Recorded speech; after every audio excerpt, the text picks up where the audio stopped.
Welcome to Silly Facts for Sensible People. Today we're looking at Christmas trees.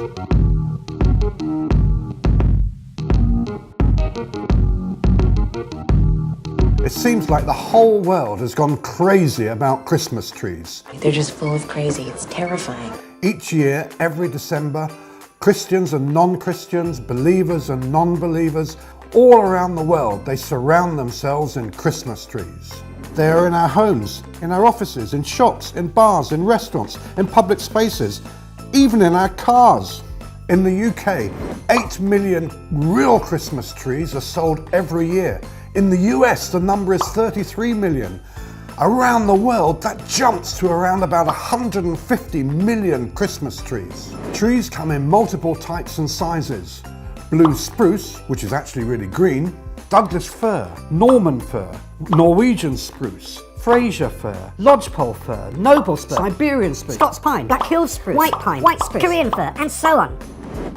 Amongst the tallest of these are those erected in Trafalgar Square, London, a gift to the people of Britain from the city of Oslo, Norway, which has been made every year since 1947, and that erected on the front lawn of the White House, Washington, in the USA. Each of these two trees being some 20 to 30 meters tall. These two are mere dwarfs. I'm guilty of being a dwarf. Compared to the 73-metre-high artificial tree that was erected in 2016 in Colombo, the capital of Sri Lanka.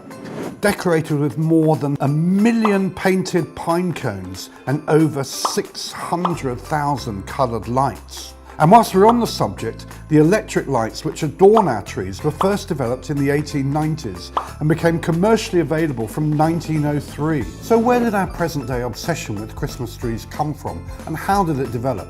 Well, as most people can tell you, the first Christmas tree was introduced into England by Prince Albert Saxe-Coburg-Gotha, husband and consort of Queen Victoria in the 1840s from his native Germany. It was pictured with the royal family at Windsor Castle in 1848. It took off from there, and the rest, as they say, is history. Right? You're goddamn right. Well, no, not exactly. Queen Victoria's grandmother, Charlotte of Mecklenburg-Strelitz, long-suffering wife of Murd, King George III, was the first member of the royal family to set up the tree, lit by wax candles and festooned with sweets and toys for the children of the members of the royal household. Coming from Germany, Charlotte would have been accustomed to the tradition of bringing yew boughs indoors at Christmas time and decorating them with sweets, nuts and coloured paper. Something which had been going on since at least the early 1600s. Some in Germany attribute this tradition to Martin Luther.